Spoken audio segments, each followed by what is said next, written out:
suis Stéphane Schulz, je suis consultant, fondateur du cabinet 15 marches. On fait du conseil en innovation, on travaille à la fois pour des entreprises, des startups et des collectivités parfois. Beaucoup sur le sujet des mobilités, des nouvelles mobilités, mais pas que. On travaille aussi dans le retail, la distribution, la logistique ou les assurances.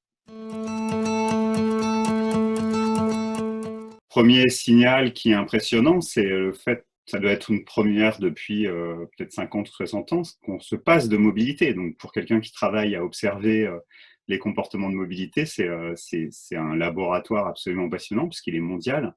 On voit finalement qu'on est capable quand même de fonctionner sans mobilité, ou en tout cas avec une mobilité extrêmement réduite. On voit tout l'impact du numérique. Qu'est-ce qu'aurait été cette situation il y a 30 ans, il y a 20 ans sans Internet, sans email comment est-ce qu'on aurait fonctionné? Est-ce qu'on aurait réussi à se nourrir? Est-ce qu'on aurait réussi à continuer finalement à travailler? Car il y a quand même beaucoup de gens qui continuent à travailler, à se distraire, à garder du lien social. Donc c'est une expérience finalement accélérée de ce qu'on peut connaître. C'est pas un changement radical, hein. On n'est pas dans une cave sous des bombes. Faut pas se plaindre. Il y a des gens qui vivent des situations bien pires que ça, mais en termes de mobilité, c'est tout à fait intéressant.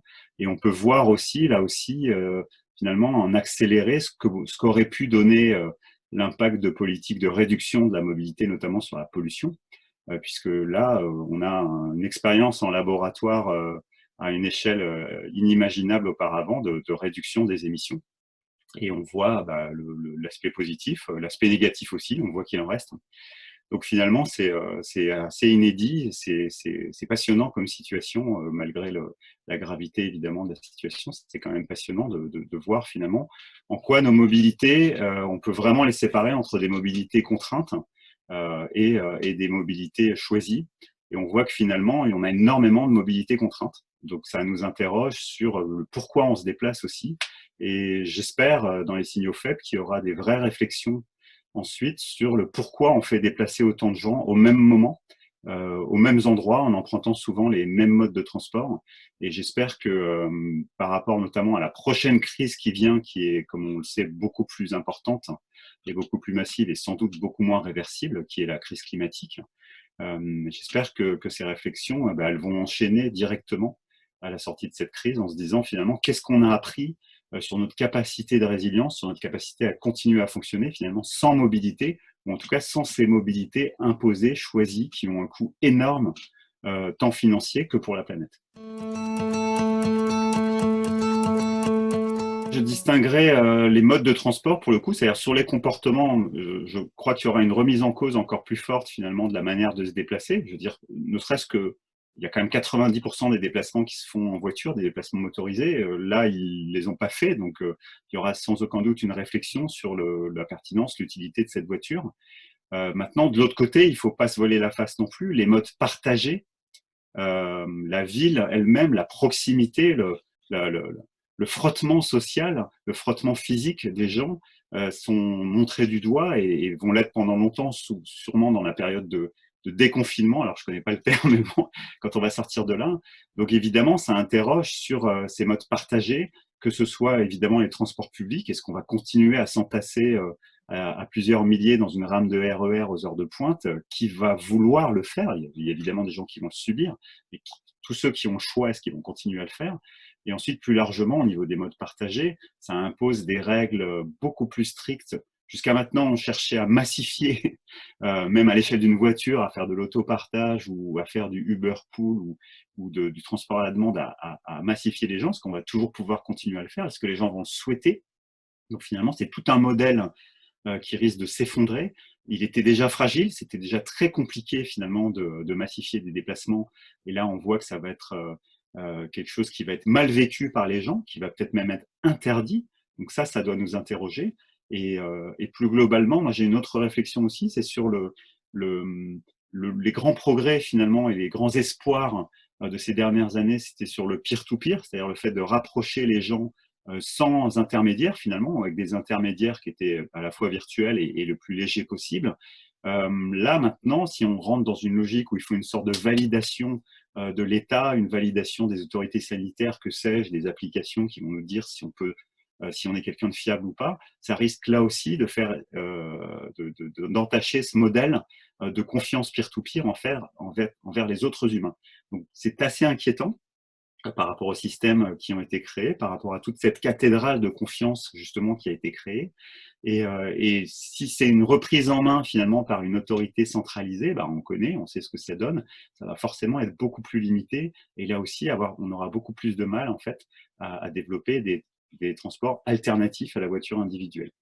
Donc, en résumé, je dirais les transports individuels vont sans doute sortir gagnants. Il faut espérer qu'il y ait de plus en plus de vélos assistance électrique, de mode très bas impact carbone et le moins possible de voitures. En revanche, pour les transports partagés, en particulier pour le transport public, mais pas que, il y a une vraie question qui se pose à l'avenir. Il va falloir travailler l'hygiène, il va falloir travailler la distanciation, il va falloir être capable peut-être de réserver des trajets assis, des trajets pas confinés les uns contre les autres, pas entassés les uns contre les autres. Il va falloir utiliser là aussi le numérique de manière beaucoup plus importante parce qu'on ne peut pas imaginer, on ne va pas multiplier par 4 l'offre de transport public pour offrir un mètre carré, ne serait-ce qu'un mètre carré à chacun. Donc on est là aussi devant des défis qui sont très importants. Pour finir, je pense à quelque chose qui peut paraître un détail, mais la validation systématique qui a été le dogme dans les transports publics notamment, il va falloir la mettre en cause. C'est pas possible de demander aux gens de poser leur carte ou pire leur téléphone face contre une cible dans un métro, dans une grande ville. C'est juste quelque chose qui paraîtra complètement inconcevable quand on demandera aux gens de mettre des masques, de se laver les mains, etc. Donc là aussi, il faut que les transports, dès aujourd'hui, commencent à réfléchir sur les pratiques, sur leur comportement. On ne peut plus considérer que les gens sont finalement des espèces d'unités d'œuvre qu'on va transporter, qu'on va chercher à massifier. Il va falloir réfléchir tant au niveau fonctionnel et de responsabilité qu'au niveau de la psychologie individuelle. De plus en plus de gens vont peut-être refuser ça. Le cœur de tous les réseaux, c'est le réseau de transport public. Je veux dire que ce soit les gares, les trains, les métros, les lignes de tramway, les bus, celui-ci, il est clairement en péril. Je veux dire, on va avoir une crise financière, notamment de dette souveraine d'État, qui va être énorme, inimaginable, jamais vu. C'est évidemment des freins dans le développement futur des transports publics. Or, on sait que par ailleurs, on avait une tendance très importante de mouvement vers les villes et d'augmentation de la population urbaine. Donc c'est voilà, le premier sujet, il est là. C'est comment est-ce qu'on va mettre à niveau ces réseaux qui avaient déjà énormément de besoin d'être mis à niveau. Alors, pas forcément en Europe, mais en Europe aussi. Donc là, on va avoir un premier sujet qui va être comment est-ce qu'on va trouver de l'argent pour faire fonctionner ces services-là. De l'autre côté, donc ce que je disais tout à l'heure, on va sans doute avoir une désaffection, donc moins de recettes commerciales. Donc ça, c'est le premier élément. Sur les autres, donc sur la partie privée, on va dire les offres privées, oui, il va y avoir évidemment une consolidation. Elle est déjà en cours puisqu'il y en a beaucoup qui vont pas passer le test du mois de mars-avril. Il faut savoir que c'est des services, si on pense notamment aux free flotters, sont des services très saisonniers. Il s'était un peu refait, c'était un peu inespéré les grèves, mais il n'y avait pas des grèves partout, mais en tout cas les grèves en France leur ont permis de passer l'hiver. On a eu des hivers relativement doux. Là, on est en pleine saison. Normalement, on a de l'adoption, on a du trafic, on a du fonctionnement. Et là, le service est proche de zéro. Donc oui, sans aucun doute, on va avoir une consolidation, sachant qu'en plus, cerise sur le gâteau, ce sont des services qui ont besoin d'énormément d'argent et donc d'un apport régulier de capital de la part de fonds d'investissement via des capital risqueurs, il est évident que là aussi, de ce côté-là, il va y avoir un assèchement, puisque globalement, en fait, l'ensemble de notre système, il va s'affaiblir. Donc moins d'argent, moins de clients, donc moins de recettes commerciales, moins d'argent, forcément, il va y avoir de la casse, hein, et donc, sans aucun doute de la consolidation, mais il n'est pas impossible aussi que, comme les dinosaures, un certain nombre de ces services disparaissent, sans doute pour réapparaître, hein, parce qu'on ne repartira pas de zéro, mais oui, c'est sûr que l'année 2020, l'année 2021, pardon, ne ressemblera pas du tout, même au début de l'année 2020, ça c'est pas très compliqué de prévoir.